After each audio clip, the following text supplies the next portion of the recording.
Assalamualaikum warahmatullahi wabarakatuh. Saya Andini Putri Lestari dari kelas 12 MIPA 2, nomor absen 3. Di sini saya akan memilih satu kabinet beserta alasan saya yang menurut saya program-program kerjanya bagus di masa demokrasi liberal.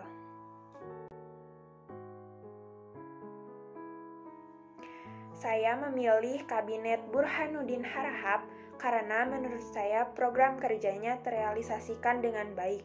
Adapun untuk program kerja dari kabinet Burhanuddin Harahap yaitu yang pertama, mengembalikan kepercayaan moral rakyat terhadap pemerintah, terutama kepercayaan terhadap Partai Masyumi.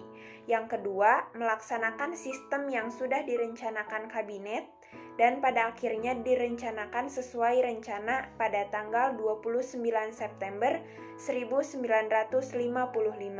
Yang ketiga, memberantas korupsi.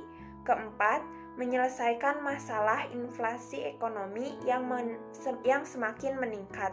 Yang kelima, meneruskan perjuangan mengembalikan Irian Barat ke pangkuan Indonesia. Keenam, memperkembangkan politik kerjasama Asia-Afrika berdasarkan politik bebas dan aktif menuju perdamaian. Dan yang terakhir atau yang ketujuh, melaksanakan pemilihan umum menurut sesuai dengan yang telah direncanakan.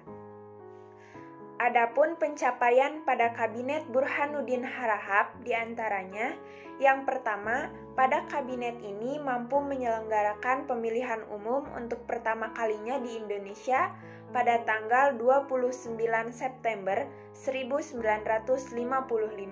Yang kedua, berhasil membubarkan Uni Indonesia Belanda.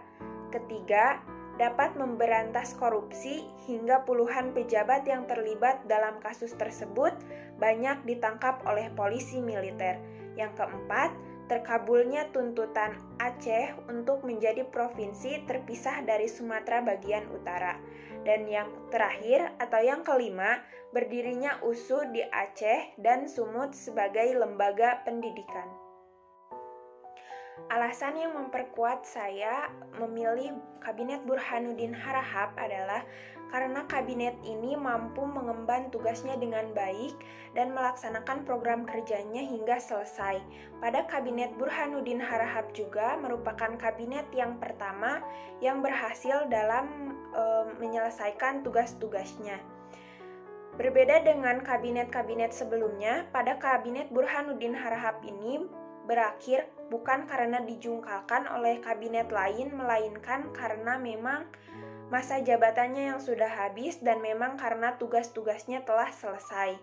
Selain daripada itu, di kabinet Burhanuddin Harahap tidak terdapat korupsi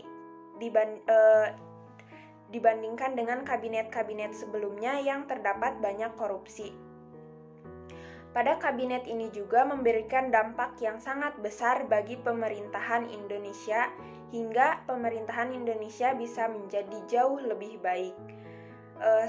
Selain itu, untuk kita selaku generasi penerus bangsa, kita dapat mengambil hal-hal baik di kabinet Burhanuddin Harahap ini untuk menyelesaikan atau dalam melakukan pekerjaan atau tugas, hendaknya kita melakukannya dengan semaksimal mungkin, dengan sebaik mungkin, agar hasil yang diharapkan pun dapat terwujud dan mendapatkan hasil yang terbaik.